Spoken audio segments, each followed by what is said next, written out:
Hey coaches, I want to show you something today that you may not already know about. And this is something that will speed up your team and make them a little bit more effective on the transition from defense to offense to where you can score a lot of layups really easy. You're going to want to know about this. So check this out.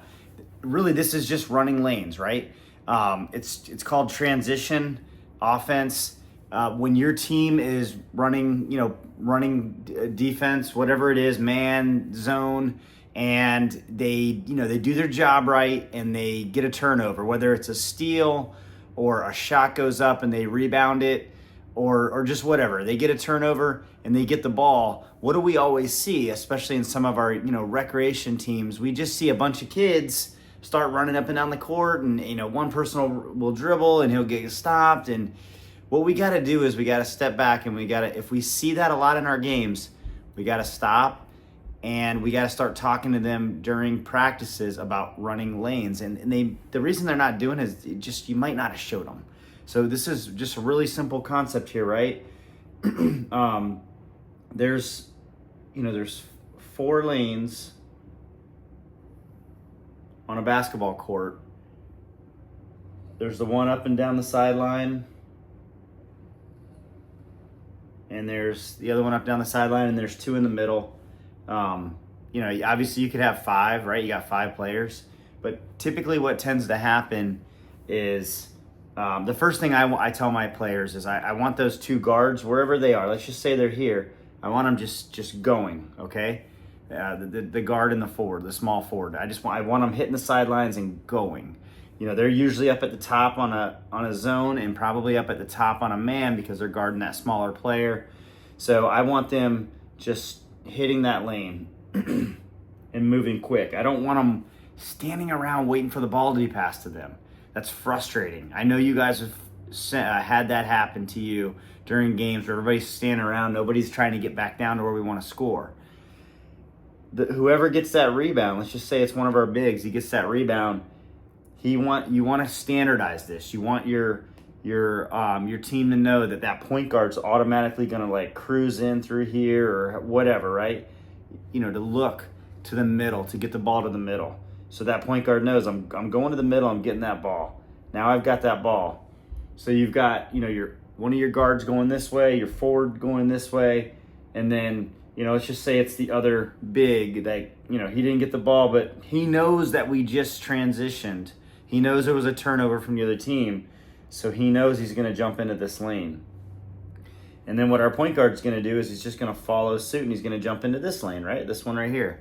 And he's just going to go. So now we have 4 lanes going down. And then our rebounder, big guy, he's going to just, come up the middle as kind of a safety. And, maybe he's fast and he runs and he beats everybody. But chances are if he got the rebound and he got it down by the basket, he's going to be the last one up. So what's going to happen here is, this player's running. I want them to stay along that sideline. A lot of times once I start teaching this to a team, they immediately think, oh, this is great, coach. You're putting me right in the spot to shoot a 3. And yes, we are. However, I like to see them pause, not pause, but just keep running through. And one of my younger teams, when I first started teaching this, I would teach this every single transition. We're running and we're cutting, these 2 are cutting right across. And if they're open for a 3 and that's the only thing open, we're going to pop it to them. That point guard's going to get there, but they're running here so that they can look for an open layup, right? That's what we want to do every time because the layups are a higher percentage shot. So that's what I'm looking for. If it's not there, I just have them cross, and then we can, they cross, and then we can set up our offense, whatever it is. And that's really up to you as a coach, setting up your offense. But this is, and I forgot to tell you, so, the forward's coming up, and just depending on where you want them to go, but their lane is also here.